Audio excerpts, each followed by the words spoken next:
economy is currently in a recession or is very close to entering a recession, and probably for most of this year and next year the economy will be very weak. Unemployment is going to trend upward. Interest rates are going to come down mostly because of what the Fed has been doing, where it's easing its monetary policy.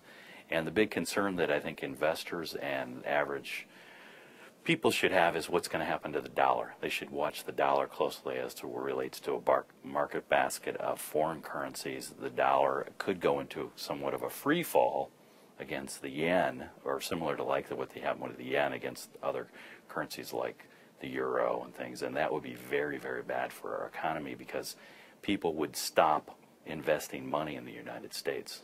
Okay, we've enjoyed a lot of prosperity over the last 10 years or so because the dollar and America has been a very prosperous and very favorable place to invest, and so people want to hold dollars. They want to take dollars and hang on to dollars whenever we buy things overseas.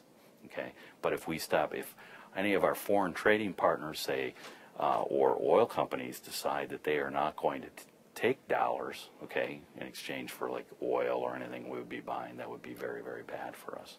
Do you think the government right now is a bit overconfident with all the stimulus packages they're implementing and putting into place with what it's going to do to help the economy? I think there's a lot of hyperbole out there. Number one is the stimulus package is about $160 billion, and that's with a B they're talking about, and it's going to take at least 6 to 8 months for even the checks to be cut. And then you look at what the average person is going to get. The average person is going to get $600 a couple, double that, okay?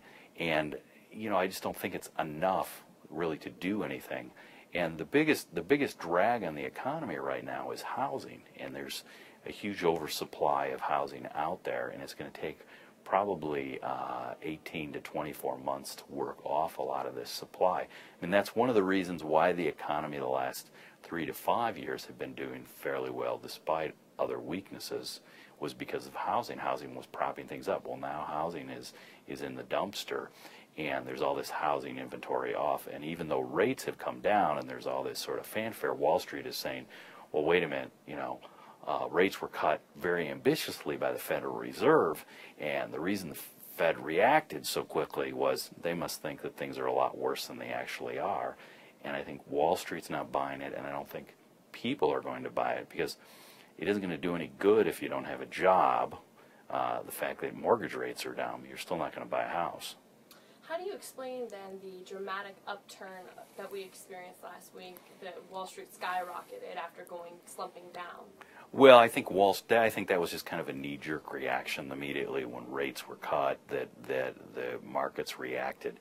What's kind of interesting is there's been this huge scandal going on over in France, as you know, where there was this bond trader was alleged to have taken some lost $7 billion at one of the major French banks, and in part they're saying now that some of the reaction of the markets being down several days before the rate cut was because of that scandal. But the markets have been weak. They've been kind of on a seesaw, sort of a stage over the last 30 to 45 days.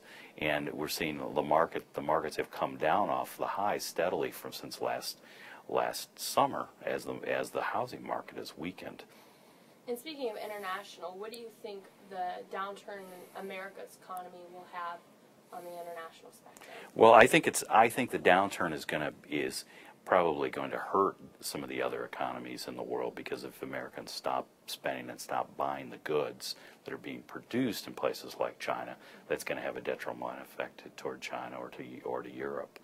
What next step does America need to take to get back up again? I think there needs to be some sort of a stimulus package in terms of job creation. I don't see anything coming out of Washington in terms of a program that will help create jobs or improve the infrastructure of the country. We have no real capital budget, so to speak, at the federal level to take care of a lot of the federal type of needs that need to be done. Our airports are crumbling, our roads are crumbling, our bridges are crumbling. There needs to be some sort of an infrastructure program at the federal level, and part of that would help create jobs. There needs to be a job program, I think.